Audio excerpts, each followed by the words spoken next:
Comme promis, j'aimerais ouvrir la Bible et répondre à cette objection. Il faut que je m'améliore. Eh bien, nous allons regarder ça de près, parce que c'est une objection que nous entendons très, très fréquemment. Les gens croient que pour plaire à Dieu, pour suivre le Seigneur, il faut s'améliorer.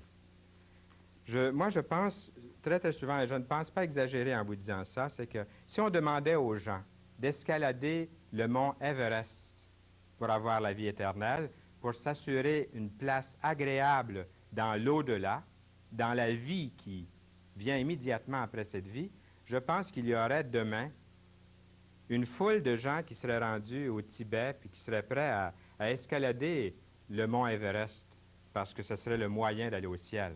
Ce n'est pas le moyen d'aller au ciel. C'est une figure pour démontrer combien de personnes seraient prêtes à faire l'impossible. Ils seraient prêts à grimper des escaliers à genoux jusqu'au ciel si c'était de cette façon-là qu'ils pourraient s'assurer une place agréable, sécuritaire auprès de Dieu. Mais ce n'est pas la façon d'aller au ciel. Dieu est tellement juste et tellement saint qu'il demande aussi un moyen qui est juste et saint et pur et parfait.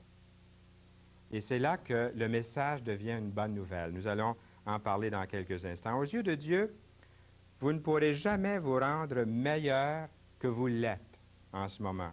La nouvelle naissance dont le Seigneur Jésus-Christ parlait est un acte accompli uniquement par Dieu, afin que nous puissions devenir membres de la famille du Seigneur.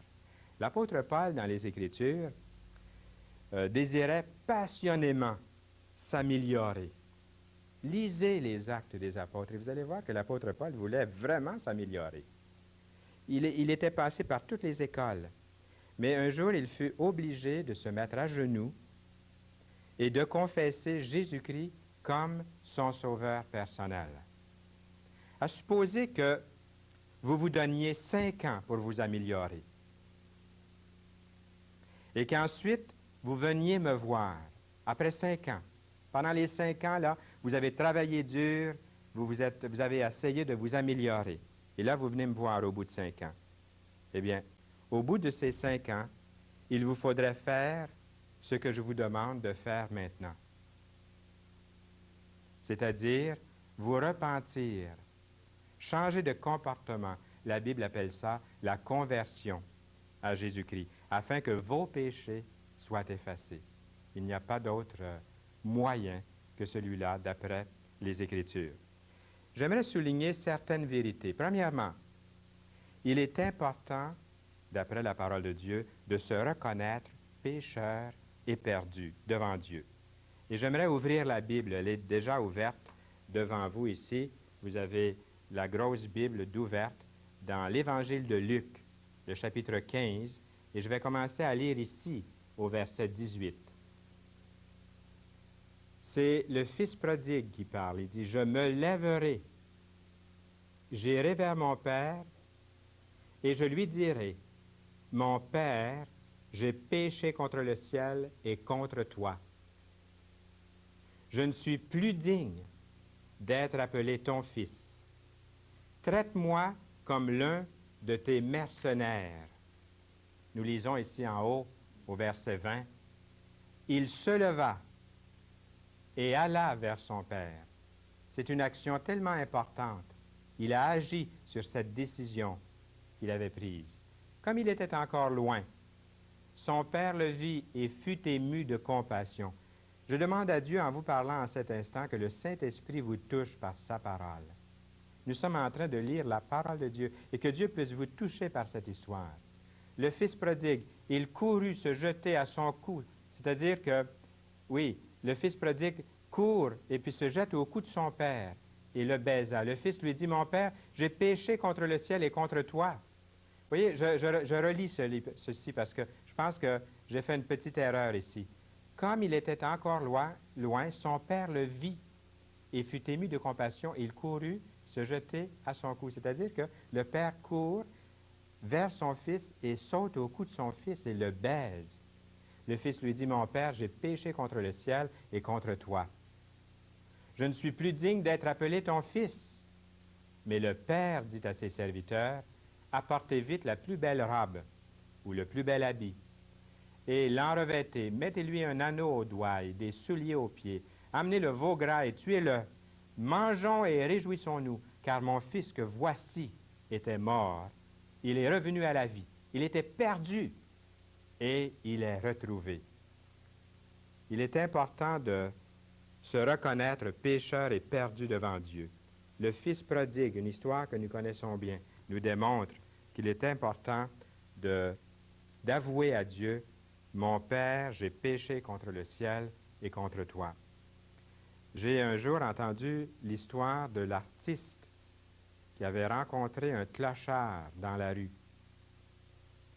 Et puis, il lui a remis sa carte en lui disant, « Présentez-vous à mon studio, j'aimerais peindre votre portrait. » Et le jour après, le clochard s'est présenté à la porte de l'artiste, il a frappé à la porte, l'artiste est allé répondre, et puis le clochard a présenté la carte de l'artiste en disant, « Vous m'avez laissé cette carte, vous m'avez dit de me présenter ici à vous. » Mais l'artiste a dit, je ne vous connais pas, je ne vous ai jamais rencontré. Vous n'êtes pas le clochard que j'ai rencontré hier. Vous êtes une autre personne. Le clochard s'était fait la barbe, il s'était coupé les cheveux, il était bien coiffé, il s'était lavé, il avait acheté un complet, il était complètement changé. Et ce n'est pas cet homme-là que l'artiste avait rencontré le jour précédent. C'était un clochard. Dieu, lorsqu'il nous rencontre, il nous prend tels que nous sommes. Un clochard, spirituellement parlant.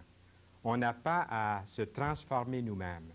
C'est d'avouer que nous sommes clochards, spirituellement parlant, que nous sommes pécheurs et perdus. Et Dieu nous accepte de cette façon-là. Et c'est lui, Dieu, l'artiste souverain, qui fait la transformation. La deuxième chose ici, même celui qui n'a jamais rien à se reprocher doit humblement se reconnaître pécheur et perdu devant Dieu. Et j'aimerais vous inviter à regarder maintenant une autre référence dans Luc, toujours dans l'Évangile de Luc, le chapitre 18 et le verset 10, ici au bas de la page. Vous allez reconnaître l'histoire. Deux hommes montèrent au temple pour prier. L'un était pharisien, l'autre publicain. Le pharisien debout priait ainsi en lui-même. « Ô Dieu, je te rends grâce de ce que je ne suis pas comme le reste des hommes, qui sont ravisseurs, injustes, adultères, ou même comme ce publicain. Je jeûne 2 fois la semaine, je donne la dîme de tous mes revenus. » Le publicain se tenait à distance, n'osait pas même lever les yeux au ciel. Mais il se frappait la poitrine en disant, « Ô Dieu, écoutez bien les paroles du publicain, sois apaisé envers moi, qui suis un pécheur. » Et Jésus ajoute, « Je vous le dis, celui-ci descendit dans sa maison justifié plutôt que l'autre. Car quiconque s'élève sera abaissé, et celui qui s'abaisse sera élevé. » Il est donc très important, même si vous n'avez pas beaucoup de choses à vous reprocher, si à vos yeux, aux yeux de votre prochain, de vos semblables, vous êtes un homme ou une femme, un jeune qui n'a rien à se reprocher, relisez cette histoire, relisez ce texte biblique qui nous démontre que le pharisien et le publicain ont prié. 2 prières tellement différentes. Dieu n'a pas accepté la prière du pharisien qui se croyait assez bon. Il a accepté plutôt la prière de celui qui ne pouvait pas s'améliorer lui-même. La prière du pauvre publicain qui s'est reconnu tel qu'il était. Si le pharisien avait fait la même prière, cette prière sincère devant Dieu, lui aussi aurait été accepté par Dieu, car Dieu ne fait exception de personne. Troisièmement, il est important de chercher le royaume de Dieu avant toute autre chose. Et j'aimerais vous lire ce verset dans Matthieu, un tout petit verset au chapitre 6 de Matthieu et au verset 33. À la fin du chapitre 6, nous lisons « Cherchez ». Et ça s'adresse à vous. Attention, Dieu dit « Cherchez premièrement le royaume et la justice de Dieu. » Et toutes ces choses, en parlant des biens matériels, comme le manger, le boire, les vêtements, le logis, toutes ces choses, les choses matérielles, vous seront données par-dessus. Ne vous inquiétez donc pas du lendemain, car le lendemain aura soin de lui-même. À chaque jour suffit sa peine. Mais j'aimerais à nouveau ressouligner, mettre l'emphase sur ce verset qui dit « Cherchez premièrement le royaume et la justice de Dieu, et toutes ces choses vous seront données par-dessus, par surcroît. » La quatrième chose qui est tellement importante devant Dieu, c'est qu'il est prêt à venir vous prendre là où vous êtes. Il vous prend tel que vous êtes, là où vous êtes. Il vous aime tel que vous êtes. Et pour illustrer ceci, j'aimerais à nouveau que nous regardions dans la parole de Dieu, dans l'Évangile de Luc toujours, et au chapitre 15, à nouveau, le premier verset. Tous les publicains et les gens de mauvaise vie s'approchaient de Jésus pour l'entendre.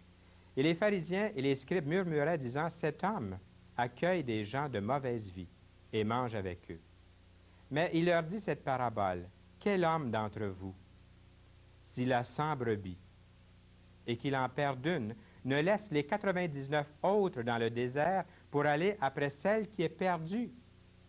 Vous êtes cette petite brebis perdue que le Seigneur voudrait aller chercher en cet instant là où vous êtes.